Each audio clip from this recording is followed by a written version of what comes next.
Halo teman-teman semuanya.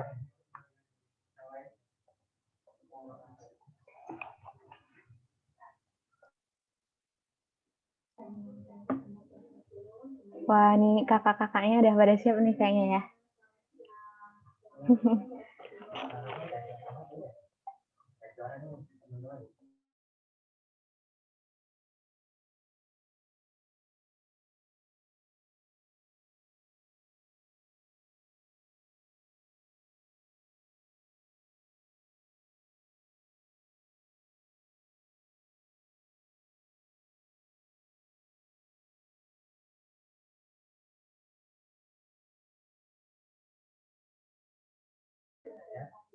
Halo teman-teman, langsung aku mulai aja ya. Sebelumnya, Assalamualaikum warahmatullahi wabarakatuh.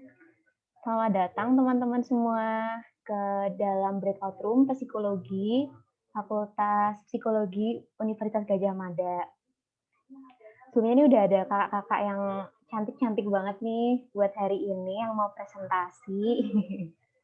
Oh ya, sebelumnya aku mau perkenalan dulu. Nama aku Rana Rayana Agila, bisa dipanggil Rana. Jadi pada kesempatan kali ini aku bakal jadi moderator buat acara breakout room di room psikologi kali ini. Sebelumnya saya halo dulu nih sama kakak-kakak yang udah di sini. Halo Kak Eni. Halo teman-teman. Halo, ini juga ada Kak Dida. Halo Kak Dida. Halo teman-teman.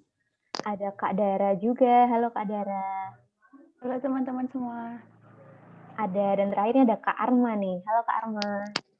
Halo semuanya, terima kasih udah datang. Oh iya, aku mau jelasin dulu nih. Jadi sesi breakout room kali ini itu terbagi jadi 2 sesi nih teman-teman. Yang pertama adalah sesi presentasi yang akan dibawakan oleh kakak-kakak dari Fakultas Psikologi ini. Kemudian yang kedua ada sesi tanya jawab. Tapi dari teman-teman yang udah punya pertanyaan atau udah nyiapin pertanyaan, boleh banget langsung dikirim private chat lewat aku. Ini namaku pinterbareng_Rana. Nanti langsung dikirim aja ya teman-teman untuk menyingkat waktu juga. Oke, kalau gitu langsung aku mulai aja ya, karena sesi yang pertama adalah sesi presentasi. Sebelumnya aku izin share screen ya teman-teman.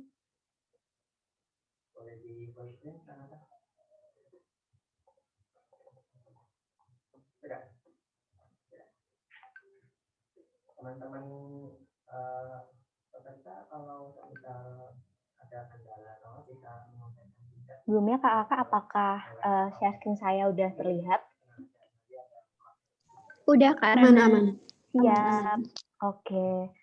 Langsung aja saya mulai buat sesi presentasinya kepada kakak-kakak dari jurusan psikologi. Boleh dimulai? Oke, halo selamat siang teman-teman semua. Di siang hari ini kita bakalan mengupas lebih dalam tentang psikologi. Nah, jadi kalau misalkan sering banget kita terlintas di pikiran kita kalau misalkan ngomongin psikologi itu pasti kepikirannya, oh pasti bisa baca pikiran, oh pasti dukun nih. Nah gitu kan teman-teman. Nah jadi sebenarnya apa sih psikologi itu? Nah jadi psikologi itu dari akar katanya terdiri dari dua bahasa, dari psike dan logos. Psike berarti jiwa dan logos berarti ilmu. Nah secara garis besar psikologi merupakan ilmu yang pelajari tentang kejiwaan. Nah studi ilmiah mengenai proses perilaku dan proses-proses mental. Oke, next.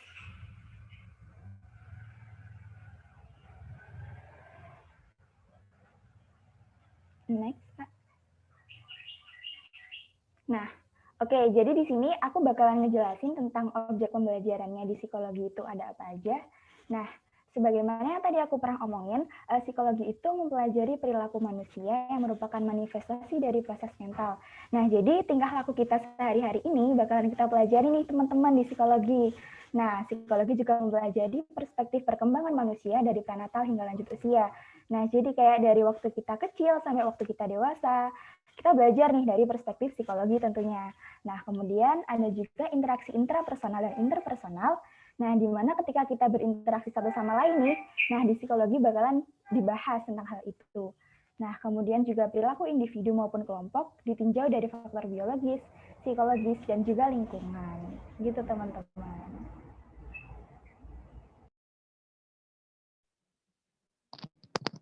Oke, terima kasih Kak Heni untuk penjelasannya tentang perkenalan psikologi. Oh iya teman-teman, sebelumnya nih perkenalkan ya, kakak yang menjelaskan tentang psikologi tadi itu namanya Kak Heni teman-teman. Dia dari Fakultas Psikologi Angkatan 20, kayak gitu. Nah, sekarang aku mau memperkenalkan diri dulu nih. Perkenalkan, nama aku Armazal Panadiva, biasa dipanggil Arma. Aku juga dari Fakultas Psikologi Angkatan 2020 teman-teman. Untuk dua kakak yang lain, nanti kalian bisa lebih kenal ketika materinya disampaikan oleh kakak tersebut, kayak gitu. Oke, untuk mempersingkat waktu, kita langsung masuk aja nih ke konsentrasi penjurusan atau peminatan Fakultas Psikologi di UGM.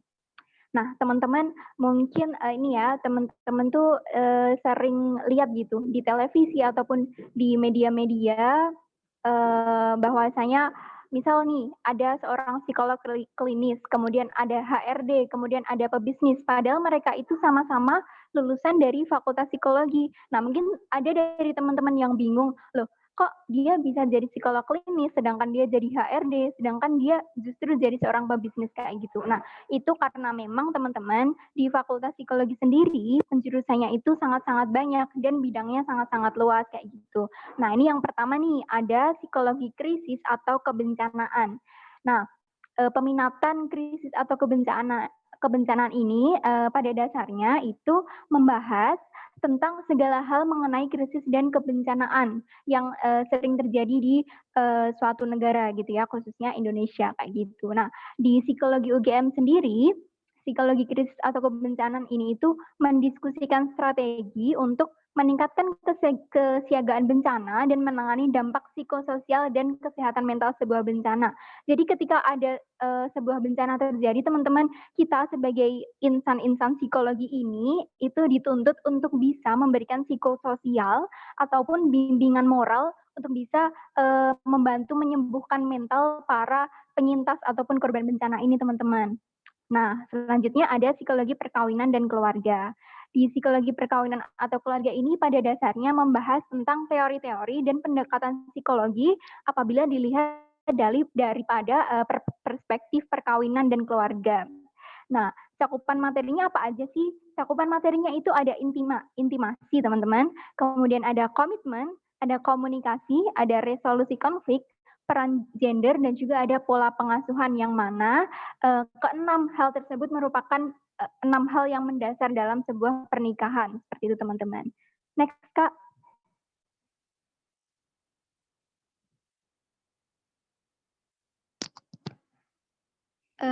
Karana, tolong di next. Oke, terima kasih. Selanjutnya nih ada psikologi budaya. Nah, psikologi budaya itu apa sih? Pada dasarnya psikologi budaya ini adalah kita sebagai mahasiswa psikologi itu belajar untuk memahami relevansi budaya dalam memahami dinamika psikologi dalam individu maupun kelompok masyarakat. Seperti itu, teman-teman. Nah, yang dipelajari itu antara lain ada 3. Yang pertama ada psikologi lintas budaya, kemudian ada psikologi indigenous, dan juga ada juga psikologi budaya seperti itu. Dengan tentunya penekanannya ada di aliran psikologi budayanya. Kemudian ada psikologi olahraga. Psikologi olahraga itu apa sih? Psikologi olahraga itu pada dasarnya dia mempelajari penerapan prinsip-prinsip ilmu psikologi di bidang olahraga atau sport nih teman-teman. Dan juga latihan fisiknya dalam rangka meningkatkan performa seseorang. Nah pasti ini ya, sebagian dari kita nggak nyangka gitu ya, ternyata ilmu psikologi ini ranahnya luas banget sampai ke bidang olahraga juga bisa kayak gitu. Nah, di sini mempelajari banyak hal, antara lain 4 itu ada pemahaman dasar tentang ilmu psikologi di bidang olahraga, kemudian pengembangan risetnya, asesmen atlet atau pelaku olahraganya, dan ada juga penyusunan intervensi psikologinya, teman-teman. Oke, Karana, tolong di next.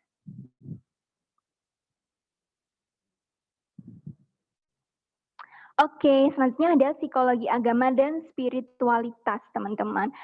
Nah, di Indonesia sendiri kan kita tahu ya teman-teman bahwasanya Indonesia itu adalah negara yang berketuhanan yang Maha Esa. Jadi psikologi agama dan spiritualitas ini memang sangat dibutuhkan di industri psikologi Indonesia seperti itu. Nah, mempelajari apa aja sih psikologi agama ini? Yang pertama itu dia belajar tentang perilaku religius individu, baik di setting personal maupun kultural atau institusionalnya, yang mana itu ranahnya lebih luas lagi seperti itu. Kemudian dia juga menekankan proses dan dinamika psikologis yang mendasari perilaku religius yang tampak pada seorang individu. Kemudian ada juga bahasan tentang kaitan antara religiusitas, kesehatan mental, dan juga gangguan mental dalam kegiatan beragama dan spiritualitas seperti itu. Kemudian selanjutnya nih teman-teman, ada psikologi inovasi dan kewirausahaan. Wah, ini menarik banget sih, karena banyak sebenarnya dari lulusan psikologi itu mereka terjun ke dunia bisnis. Kalau teman-teman nanti pengen jadi pebisnis, itu bisa banget kok jadi terjun ke dunia psikologi dulu. Karena di psikologi inovasi kewirausahaan ini, kita mempelajari teman-teman bagaimana caranya mengaplikasikan prinsip psikologi dalam menciptakan atmosfer yang mendukung inovasi dan kewirausahaan. Jadi kita semacam sebagai sistem pendorong dari dalam sebuah bisnis itu. Kemudian yang kedua nih, kita juga belajar cara mengembangkan bisnis, mengukur resiko yang mungkin aja muncul dalam bisnis kita nanti, dan juga menciptakan model bisnis yang sekiranya bisa bertahan lama. Seperti itu teman-teman. Nah, untuk selanjutnya, ini ada psikologi seni, teman-teman.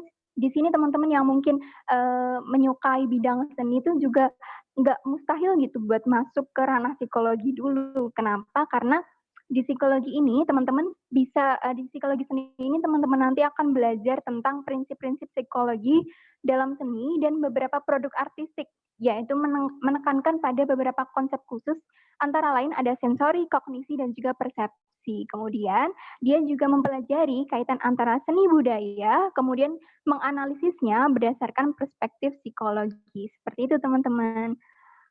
Oke Kak, minta tolong di next. Oke, ini selanjutnya akan disampaikan oleh Kak Dida. Silakan Kak Dida. Oke, makasih Kak Arma. Sebelumnya, aku perkenalan dulu ya. Nama aku Putri Aida, biasanya dipanggil Dida. Dan aku juga dari Psikologi UGM Angkatan 2020. Gitu. Nah, di sini aku bakal lanjutin presentasi dari kakak-kakak yang udah presentasi sebelumnya. Jadi lanjutnya ada peminatan psikologi internet. Itu mempelajari apa aja sih? Itu ada perubahan dibandingkan dari era sebelum internet dan sesudah, kemudian juga ada positif dan negatif, kemudian macam-macam perubahan perilaku yang ada di era internet sekarang, kayak gitu. Selain itu juga internet ini juga ada merancang riset tentang dampak internet terhadap perilaku manusia dan sebaliknya manusia terhadap internet, kayak gitu. Kemudian selanjutnya ada psikologi organisasi dan industri. Ini garis besarnya itu mempelajari tentang perilaku manusia di tempat kerja, kayak gitu. Kayak mengevaluasi karyawannya, kemudian juga produktivitas, stres kerja, seleksi pegawainya juga, kayak gitu. Lanjut aja. Next. Oke, lanjutnya psikologi gender. Psikologi gender sendiri itu lebih membangun tentang kesadaran tentang peran gender yang ada di masyarakat sekarang, kayak gitu. Jadi belajarnya tentang isu-isu gender yang mungkin banyak beredar gitu ya, kayak tentang ada stereotype, terus juga peran sosial gender, feminisme, dan lain sebagainya, kayak gitu. Kemudian lanjutnya adalah psikologi klinis. Psikologi klinis ini berfokus pada diagnosis dan pengobatan gangguan emosional, perilaku, serta masalah gangguan kesehatan mental. Jadi sebenarnya yang biasanya masyarakat tahu tuh tentang psikologi atau tentang psikolog, itu sebenarnya psikolog klinis ya, yang fokusnya pada gangguan mental, kayak gitu. Bisa di next, Kak. Oke, lanjutnya ada psikologi hukum dan psikologi forensik. Jadi psikologi hukum itu mempelajari tentang penerapan prinsip-prinsip psikologi dalam bidang hukum gitu. Kemudian di cabang-cabangnya ada asesmen hukum, kemudian juga mempelajari tentang civil commitment, kompetensi saksi ahli, dan lain sebagainya. Kemudian juga ada psikologi forensik, itu lebih ke penelitian dan teori psikologi yang berkaitan dengan efek-efek dari faktor kognitif, afektif, dan perilaku terhadap proses hukum. Jadi perbedaannya apa sih kalau antara psikologi hukum dan psikologi forensik? Jadi perbedaannya adalah psikologi hukum itu lebih mengkaji pola pikir dan perilaku dari aparat penegak hukum, kayak hakim dan jaksa, hukum acara, dan sistem peradilan. Kalau psikologi forensik itu lebih fokusnya ke tindak pidana dan hal-hal yang berkaitan dengan tersangka, terdakwa, dan pengacara, kayak gitu. Lanjut. Oke, lanjutnya aku bakal jelasin tentang prospek kerja dari lulusan psikologi ya. Jadi yang pertama ada psikolog. Jadi untuk jadi psikolog sendiri, sarjana psikologi itu harus lanjut ke pendidikan magister atau magister profesi, kayak gitu. Pekerjaan dari psikolog sendiri itu biasanya mencakup kayak jasa psikotes, konseling, terapi, assessment, dan lain sebagainya. Kemudian lanjutnya ada psikoterapis, itu fokus kerjanya untuk memberikan terapi, untuk mengatasi gangguan mental, kemudian juga bisa untuk memperbaiki hubungan, kayak gitu. Kemudian lanjutnya ada research and development, jadi ini lebih ke di bidang riset ya. Jadi kan psikologi itu termasuknya kayak yang ilmu yang terus berkembang gitu. Nah, riset ini banyak juga yang terus tertarik dengan bidang research and development ini gitu. Kemudian lanjutnya ada konselor. Jadi konselor ini biasanya ada spesialisasinya lanjut lagi, yaitu spesialisasi di bidang konseling. Dan kompetensinya itu bukan terhadap, beda sama psikoterapis, kompetensi dari konselor ini bukan terhadap orang-orang yang mengalami gangguan kejiwaan, tapi lebih kepada orang-orang yang sehat, tapi mempunyai masalah. Jadi kayak contohnya itu adalah guru BK kayak gitu yang ada di sekolah kayak gitu. Kemudian lanjutnya ada HRD, itu fokus ke asesmen, evaluasi, dan rekrutmen karyawan yang ada di kantor. Kemudian juga ada di bidang akademisi ada dosen psikologi, kemudian juga bisa jadi ahli psikometri, ya berhubungan dengan alat ukur asesmen psikologi. Kemudian juga terakhir ada psikolog forensik kayak gitu. Oke, lanjut.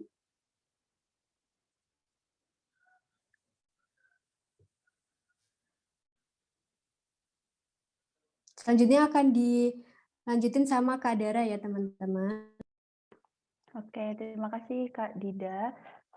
Halo teman-teman semua, kenalin dulu aku Dara Adinda Febrianti, biasanya dipanggil Dara. Aku juga dari Psikologi Angkatan 2020. Nah, di sini aku mau jelasin tentang kesan dan pesannya. Pertama itu aku akan bahas tentang ekspektasi sama realitanya. Pasti teman-teman bakal berekspektasi kalau psikologi itu kayak gimana kalau misalnya kita belum tahu kan. Nah, ekspektasinya saat itu tuh kita pasti mikir karena psikologi itu membahas tentang manusia, pasti tidak ada hitung-hitungannya. Terus kita juga akan belajar sosum aja, nggak ada belajar tentang saintek dan lain-lainnya. Terus kita juga biasanya kepikiran kalau tugas-tugasnya tuh bakal santai aja gitu. Terus ekspektasi lainnya itu kita biasanya dipandang bisa melihat karakter orang, bisa ngelihat wah pasti orang ini lagi bohong atau gimana gitu kan. Terus persaingan di dunia kuliahnya tuh juga ketat. Nah, padahal realitanya itu adalah Kak Rana bisa tolong di next.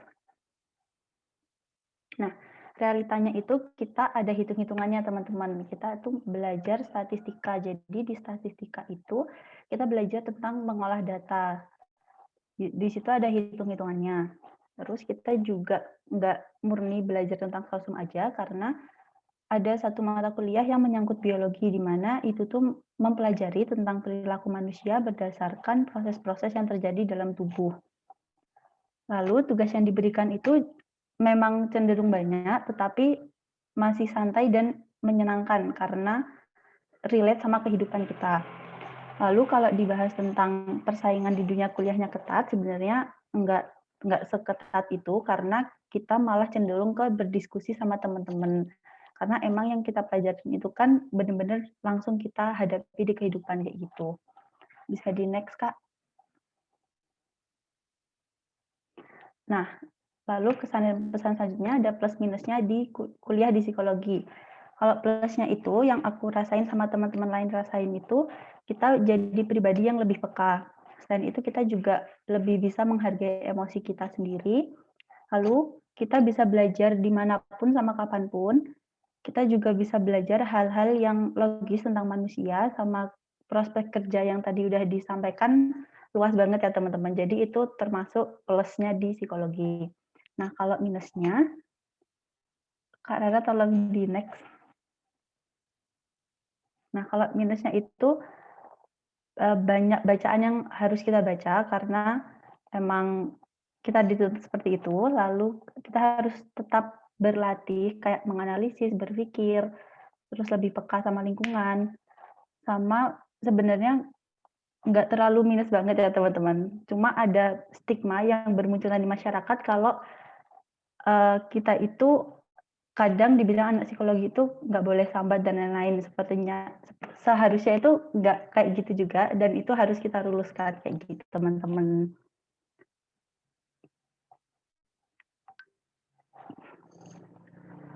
Mungkin pesan dan kesannya seperti itu. Bisa dilanjut ke Q&A aja. Oke, terima kasih nih buat Kak Heni, Kak Dida, sama Kak Arma dan Kak Dara yang udah membagikan informasinya mengenai dunia psikologi.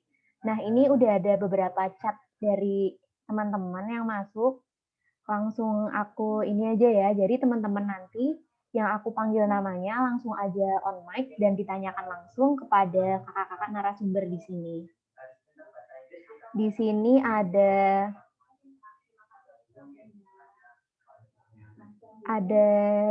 Dila. Mungkin Dila bisa berkenan on mic dan memberikan pertanyaannya.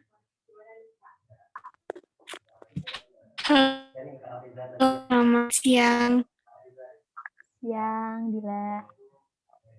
Aku mau nanya, untuk masuk psikologi dulu, apa yang buat kakak itu jatuh cinta sama psikologi dan passion apa yang sekiranya dibutuhkan untuk masuk ke psikologi? Terima kasih. Oke, makasih Dila. Mungkin dari kakak di sini ada yang mau menjawab dulu nih pertanyaannya dari Dila. Siapa dulu nih teman-teman? Arma dulu nggak apa-apa deh, nanti aku tambahin. Oke, sebelumnya terima kasih banyak Dila buat pertanyaannya, menarik banget. Jadi sebenarnya yang ini jawabannya mungkin akan subjektif ya, karena ini berdasarkan aku pribadi gitu. Sebenarnya salah satu hal yang jadi alasan kenapa aku waktu itu memutuskan untuk daftar di Fakultas Psikologi, khususnya UGM, itu karena menurut aku Dila, ilmu psikologi itu adalah akar dari banyak ilmu lain kayak gitu. Jadi misalkan ya, Dila mungkin apa ya, akrab dengan dunia bisnis ataupun dunia hukum, kemudian dunia pendidikan bahkan, itu semua adalah akar dari itu adalah ilmu psikologi kayak gitu. Kenapa? Karena ilmu psikologi itu kita belajar bagaimana cara memaintain SDM dalam banyak industri. Jadi ketika SDM-nya aja tidak termaintain dengan baik, gimana bisa industri itu akan berjalan dengan lancar gitu. Nah, jadi di situ pertama aku tertarik karena menurut aku psikologi ini adalah suatu ilmu yang mendasar dan itu buat aku jatuh cinta sama psikologi. Dan juga menurut aku lewat ilmu psikologi ini nantinya aku bisa bantu banyak orang seperti itu, walaupun metodenya akan beragam ya, Dila. Oke, dan juga yang kedua nih, kemampuan apa yang sekiranya akan diperlukan kayak gitu ya. Kalau menurut aku pribadi adalah yang pertama, yang paling penting itu kemampuan literasi. Karena yang aku rasakan nih selama 1 semester kuliah di Fakultas Psikologi memang kita dituntut untuk banyak mengobservasi jurnal seperti itu, jurnal-jurnal psikologi, kemudian dari jurnal itu kita juga disarankan untuk memiliki kemampuan mengutarakan apa yang ada di pikiran kita dengan baik karena akan banyak sesi diskusinya juga seperti itu. Nah, selebihnya itu ini sih, selain dari itu mungkin ini ya, kemampuan-kemampuan basic. Mungkin kalau kemampuan bahasa Inggris dan sebagainya itu bukan hanya di psikologi, tapi di jurusan lain juga sama dan, kalaupun kita dituntut untuk bisa bahasa Inggris itu enggak juga sebenarnya, karena yang penting kita, bisa atau mau belajar kayak gitu. Kalau untuk bahasa Inggris yang fluent gitu enggak. Seperti itu Dila, kalau dari aku. Mungkin Kakak yang lain mau menambahkan, silakan. Aku mau nambahin deh. Makasih banget Dila pertanyaannya. Aku jadi kayak mikir lagi, kira-kira kenapa ya aku pilih psikologi. Sebenarnya itu simpel aja, dan sama mungkin kayak kata Arma bakal subjektif. Kalau dulu aku kenapa bisa pilih psikologi itu, sebenarnya ini bisa jadi trik untuk memilih jurusan ya teman-teman. Jadi aku waktu itu benar-benar mikir kayak aku tuh ngasih waktu buat diri aku sendiri. Aku pernah sempat kayak off sosial media dulu, tapi dengan resiko aku tuh udah belajar, jadi aku bisa lah. Kan sekarang kan belajar dari sosial media bisa kan.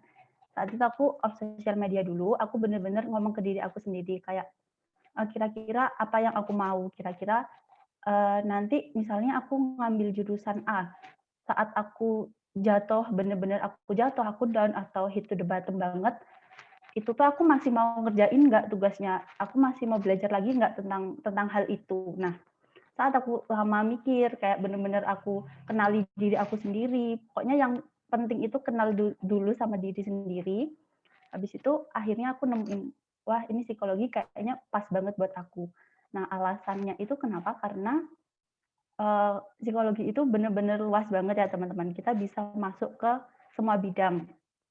Selain itu, mungkin ada kayak panggilan dari diri sendiri. Kalau emang psikologi itu bisa buat bantu orang dan lain-lain. Nah, selain itu, pas aku udah masuk ke psikologi, ternyata kita juga bisa membantu diri kita sendiri gitu loh. Kita jadi bisa lebih peka, kita bisa ngerti tentang oh yang terjadi sama diri aku tuh kayak gini loh, gini. Nah, kayak gitu. Terus kalau pertanyaan selanjutnya kan kira-kira passion yang harus kita punya dulu ya. Nah, itu tuh aku setuju sama Arma tadi, emang kita harus mungkin kalau yang nggak suka baca, mulai sekarang kayak dilatih lagi membacanya karena emang bacaannya lumayan banyak.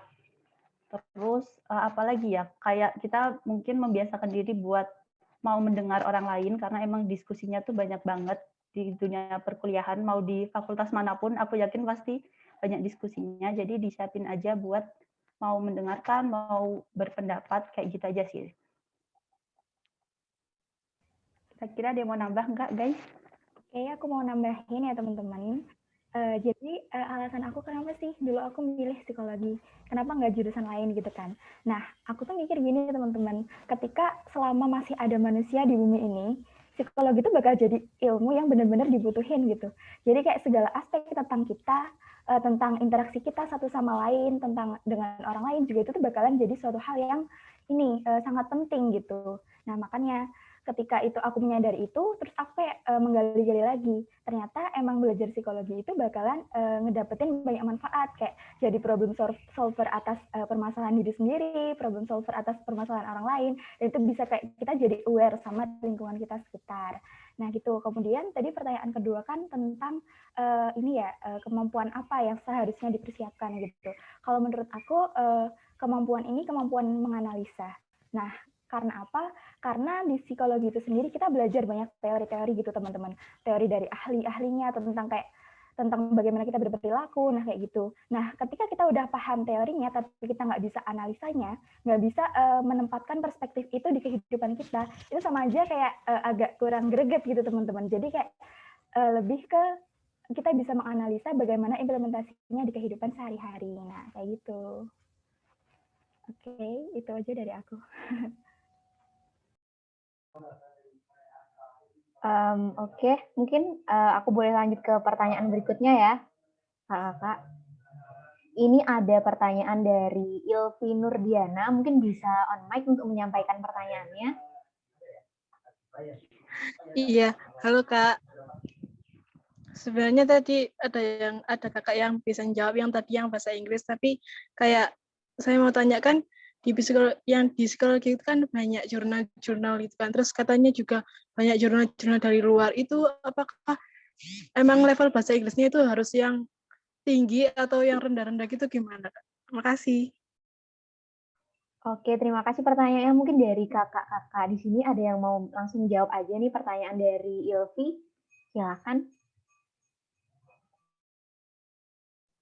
Oke, sebenarnya sebelumnya nih ya teman-teman, karena tadi kan sebelumnya udah aku jelaskan, jadi mungkin aku mau menambahkan aja gitu ya.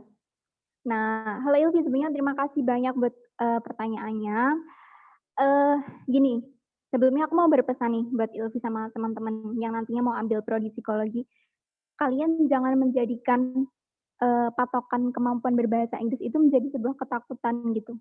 Jangan teman-teman. Karena sebenarnya iya emang benar, apalagi di psikologi UGM ya teman-teman, jurnalnya itu banyak dari jurnal-jurnal internasional kayak gitu.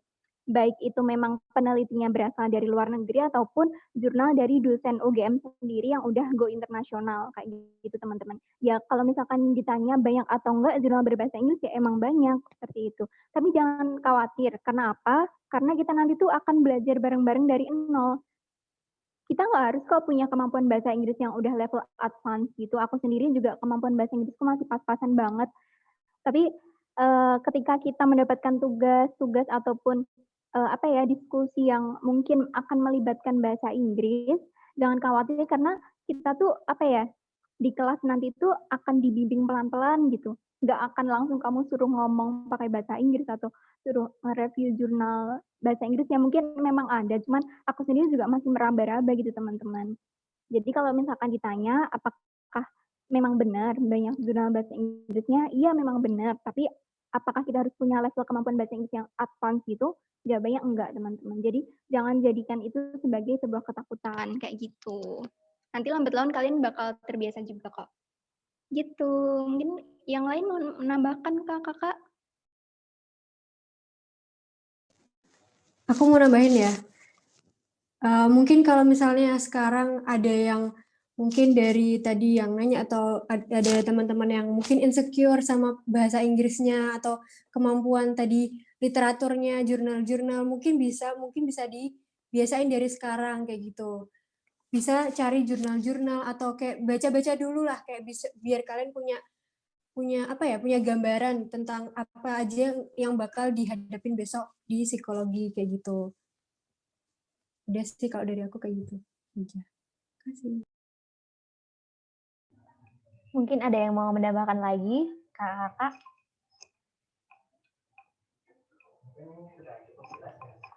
Kalau sudah, terima kasih buat yang udah menjawab pertanyaannya. Langsung aja aku next ke pertanyaan berikutnya ya. Di sini yang udah masuk ke kolom chat ada Anissa Salsabila, mungkin bisa on mic untuk menyampaikan pertanyaannya. Selamat siang, Kakak. Saya mau tanya,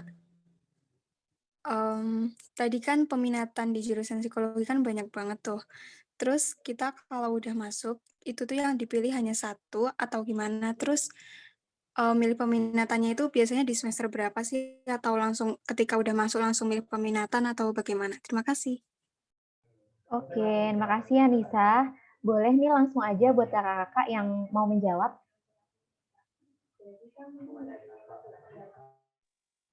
Siapa nih teman-teman yang mau jawab duluan? Silakan. Aku boleh deh ya, aku dulu ya, nanti yang lain lanjutin ya. Oke, terima kasih pertanyaannya Anissa. Jadi untuk penjurusan sendiri, pasti di awal kita bakal harus mempelajari dasar-dasarnya ya, kayak psikologi dasar, terus juga statistika juga masih yang dasar-dasar, pokoknya semuanya masih dasar-dasar. Untuk peminatannya, itu lebih ke, jadi kayak semakin semesternya bertambah, itu peminatannya semakin menjurus kayak gitu. Kalau dari aku itu aja sih. Ada yang mau nambahin? Mungkin dari aku ya. Terima kasih Anissa sebelumnya pertanyaannya. Gini, iya benar yang dibilang Kak Dida tadi. Jadi di semester awal nanti tuh pada dasarnya kita akan mempelajari dasar-dasar ilmu psikologi kayak gitu. Nah, untuk penjurusan yang banyak banget tadi itu sebenarnya udah kita dapat mulai dari semester 2 ini. Jadi di semester 2 ini tuh ada beberapa matkul kayak misalkan psikologi klinis, kemudian psikologi industri kayak gitu. Cuman kita dapatnya masih banyak gitu. Belum yang ambil satu aja kita mau fokus kemana gitu belum. Nah, untuk milih 1, 2 penjurusan yang benar-benar kita minati itu mungkin nanti akan berada di semester yang udah advance kayak misalkan semester 5 ke atas kayak gitu, teman-teman. Nah, selain itu juga teman-teman yang perlu dijadikan catatan, psikologi itu ketika kita ingin menjadi seorang praktisi psikologi, kita harus menempuh pendidikan magister, teman-teman, pendidikan S2. Jadi, misalkan nih teman-teman ingin jadi seorang psikologi klinis kayak Mbak Analisa Widyaningrum gitu. Itu teman-teman harus terlebih dahulu menempuh pendidikan magister. Nah, di pendidikan magister itu nanti teman-teman baru milih satu bidang yang benar-benar teman-teman minati kayak gitu. Misalkan teman-teman ingin jadi seorang psikolog klinis, ya teman-teman ambilnya adalah pendidikan psikologi klinis, seperti itu teman-teman. Itu sih dari aku, mungkin kakak ada yang mau menambahkan?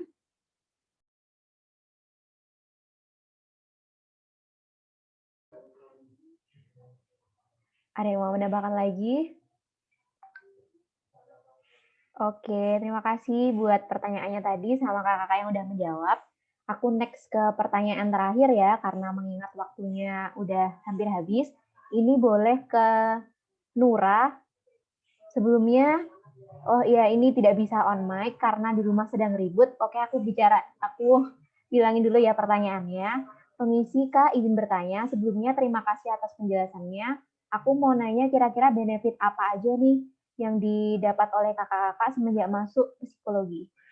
Oke, itu pertanyaannya. Mungkin bisa dijawab dari kakak-kakak di sini. Mungkin aku dulu, nggak apa-apa ya guys? Iya, boleh. Jadi kan makasih ya pertanyaannya Nura. Tadi pertanyaannya kan benefit apa yang udah didapat ya selama jadi mahasiswa psikologi. Kalau dari aku sendiri, pribadi aku jadi lebih peka sama lingkungan. Terus aku jadi lebih bisa ngehargain emosi aku sendiri. Kayak misalnya kita lagi sedih nih, nggak selamanya sedih itu salah, nggak selamanya sedih itu nggak baik. Jadi kadang aku jadi ngehargain, oh aku bisa loh ngerasain sedih, aku bisa loh ngerasain marah dan lain-lain. Terus aku juga bisa ngerti kira-kira teman aku kayak gini, oh gara-gara ini kita nggak bisa langsung ngejudge. Itu aku dapat dari kuliah psikologi itu. Terus aku juga bisa lebih dengerin orang, aku bisa berpendapat, dan aku sukanya teman-teman di psikologi itu benar-benar responsif banget. Jadi kita ngerasain apa, itu benar-benar mereka ya udah kita hargain apa yang kita rasain sama-sama, kita dengerin mereka kayak gimana, kayak gitu. Selain itu benefitnya lagi, karena psikologi itu kan yang dipelajarin itu banyak ya teman-teman. Jadi tuh kita bisa belajar di mana-mana, di mana aja tuh kita bisa belajar kapanpun. Kayak misalnya kita lagi jalan nih ngelihat orang kayak gimana, itu bisa kita kayak, oh ini kayaknya cocok nih sama teori yang ini, kayak gitu teman-teman. Jadi aku ngerasanya benefitnya beruntung banget bisa belajar di psikologi kayak gitu sih. Mungkin yang lainnya mau nambahin? Mungkin satu jawaban lagi nih untuk melengkapi jawabannya, boleh kakak? Siapa Oke, yang aku mau? mau nambahin ya. Ya, boleh Kak Heni. Ya, jadi selama aku belajar di psikologi ini kurang lebih sama kayak Kak Dara tadi, lebih bisa memahami orang lain, lebih peka. Nah, cuma di sini aku ngerasanya ketika aku belajar di psikologi, itu aku merasa kayak lingkungan aku bisa menciptakan lingkungan yang nyaman. Jadi ketika kita bersosialisasi sama orang lain, kita jadi bisa ngerti gitu, oh seharusnya aku nggak kayak gini, oh seharusnya aku nggak kayak gini. Kita bisa jadi lebih bisa menempatkan diri kita di berbagai macam situasi. Nah gitu, kita bisa jadi problem solver atas permasalahan kita, atas permasalahan orang lain juga. Nah, terus kayak bisa lebih aware sama sekitar. Nah kayak gitu sih. Terus juga kalau misalkan belajar psikologi nih di UGM nih, lingkungannya kan kayak menurut aku lingkungan psikologi itu sangat positif. Jadi mau nggak mau kita ke bawahnya itu ke bawah yang positif-positif gitu teman-teman. Nah gitu pokoknya. Oke, terima kasih nih buat kakak-kakak yang udah memberikan jawabannya. Sama aku mau minta maaf nih buat teman-teman yang udah nge-chat ke private aku tapi belum bisa disampaikan sekarang. Mungkin dari kakak-kakak di sini, buat teman-teman yang masih ada pertanyaan, mungkin kakak boleh memberikan nama sosial medianya, mungkin nanti bisa tanya lebih lanjut lewat sosial medianya. Mungkin di kolom chat ya, Kak, boleh disertakan nama sosial medianya. Oh iya, buat menyingkat waktu, habis ini akan ada sesi foto. Mungkin dari teman-teman yang mau ikut berfoto boleh langsung on cam aja ya, teman-teman.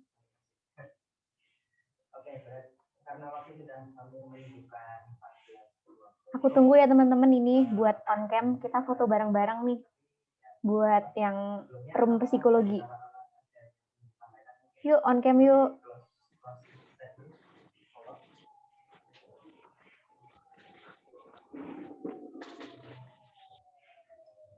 Yuk, yang masih off cam.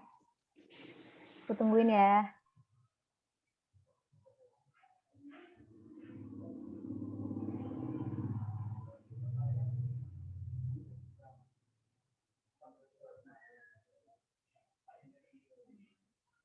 Wah, ada yang di luar juga nih.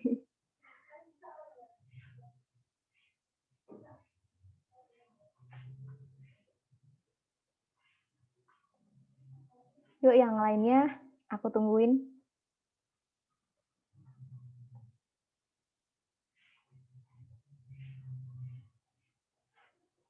Oke, aku itu ya, hitung bareng-bareng ya. Aku hitung nanti teman-teman boleh berpose. Satu, di ini jadi ada 2 slide, nanti teman-teman tahan posenya dulu karena belum tahu kan ada di screen berapa. 1, 2, 3. Lagi ya, ini yang slide 2. 1, 2, 3. Oke, terima kasih teman-teman yang udah bersedia on cam dan masuk ke breakout room psikologi. Terima kasih juga buat kakak-kakak di sini, buat Kak Dara, Kak Heni, Kak Dida, dan juga Kak Arma yang udah berbagi infonya ke teman-teman semua, ke teman-teman pejuang UTBK, pejuang SNMPTN, dan juga pejuang psikologi nih tentunya karena masuk ke dalam room psikologi. Semoga teman-teman besok dapat menempuh ujian-ujian berikutnya dengan semangat karena sebenarnya pintu UGM terbuka lebar untuk kalian semua yang mau berusaha dan berdoa. Oke, terima kasih teman-teman. Nanti sebentar lagi bakal ada undangan ke main room utama. Jadi nanti teman-teman bisa pindah ke room berikutnya, yaitu sesi berikutnya. Ditunggu dulu ya teman-teman.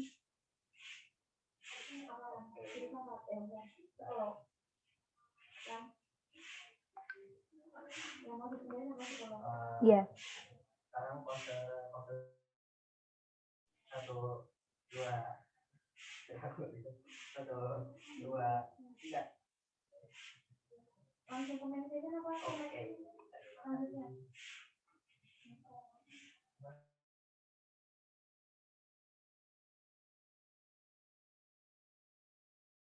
Oke, terima kasih teman-teman untuk sesi pertama dari